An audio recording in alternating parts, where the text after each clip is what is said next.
आता पाहूयात आपला तालुका आपली बातमी।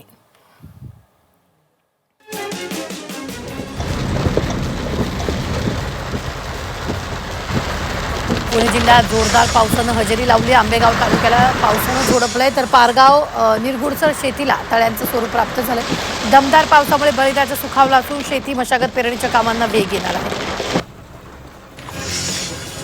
हिंगोलीच्या कळमनुरी तालुक्यातील येगाव पिंपरी गावामध्ये अतिवृष्टीच्या अनुदानात अपहार झाल्याचा आरोप गावकऱ्यांनी केलाय। 2024 मध्ये अतिवृष्टीने शेतकऱ्यांची जमीन खरडून गेली होती। नुकसान होऊनही शेतकऱ्यांना अनुदान न मिळाल्यानं शेतकऱ्यांनी चौकशी केली असता हा प्रकार समोर आला। धाराशिव जिल्ह्यात गेल्या 2 दिवसांपासून पावसानं हजेरी लावली आहे। कळंब, वाशी आणि धाराशिव परिसरात पाऊस झाला तर इतर तालुक्यातही हलक्या पावसाची नोंद झाली। मात्र हा पाऊस पेरणीसाठी पुरेसा नसल्यानं शेतकऱ्यांच्या पेरण्या अद्याप खोळंबलेल्या आहेत।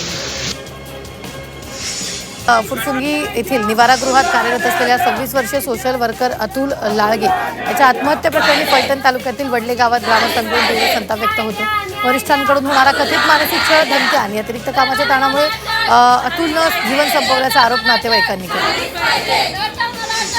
बीडच्या केस तालुक्यातील टाकरी ग्रामस्थांकडून कॅन्डल मार्च काढण्यात आलेल्या मृत विलास घुले याच्या घरापासून हत्या झालेल्या घटनास्थळापर्यंत हा कॅन्डल मार्च काढण्यात आला। या कॅन्डल मार्चमध्ये घुले कुटुंब, गावातील महिला आणि पुरुष सहभागी झाले होते। तसंच यावेळी विलास घुलेंना न्याय देण्याची मागणी करण्यात आली। नाशिकच्या येवल्यात राष्ट्रवादी काँग्रेस पक्षात शेकडो पदाधिकाऱ्यांनी, माजी नगरसेवकांनी प्रवेश केला। शिवसेना भाजपमधील काही पदाधिकाऱ्यांनी देखील प्रवेश केला नाही। या प्रवेश सोहळ्याची सर्वत्र चर्चा झाली।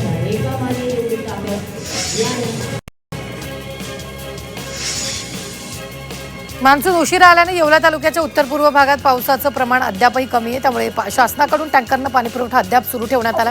समाधानकारक पाऊस आणि नैसर्गिक जलस्रोतांना पाणीसाठा उपलब्ध झाल्यानंतर शासनाकडून टँकर बंद केले जातील। गोंदिया जिल्ह्याच्या सगळ्यात अर्जुनी तालुक्यातून एक व्हिडिओ सोशल मीडियावर व्हायरल झाला आहे। तलावातील मुरुम उपसा सुरू असताना काही मुलांना मनोरंजनासाठी थेट पोकलँड मशीनच्या बकेटमध्ये बसवून फिरवण्यात आलं। या प्रकारामुळे सुरक्षा नियमांचं पालन झालं का असा गंभीर प्रश्न उपस्थित होतो।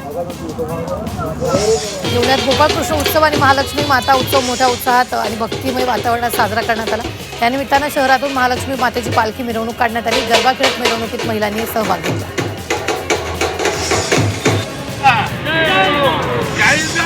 जळगावच्या चाळीसगाव तालुक्यातील टाकळी येथील ग्रामपंचायत सदस्य आणि उपसरपंच यांनी एकमेकांविरुद्ध जीवनभर ठार मारण्याचा प्रयत्न केल्याची परस्पर तक्रार दाखल केली। त्यानंतर पोलिसांनी दोघांना अटक केली। कारवाईमुळे चाळीसगावात राजकीय वातावरण चांगलंच तापलं।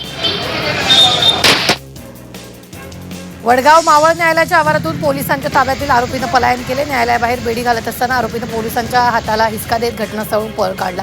दरम्यान फरार आरोपीवर वडगाव मावळ पोलिसात गुन्हा दाखल केला असून सध्या फरार आरोपीचा शोध घेत आहेत।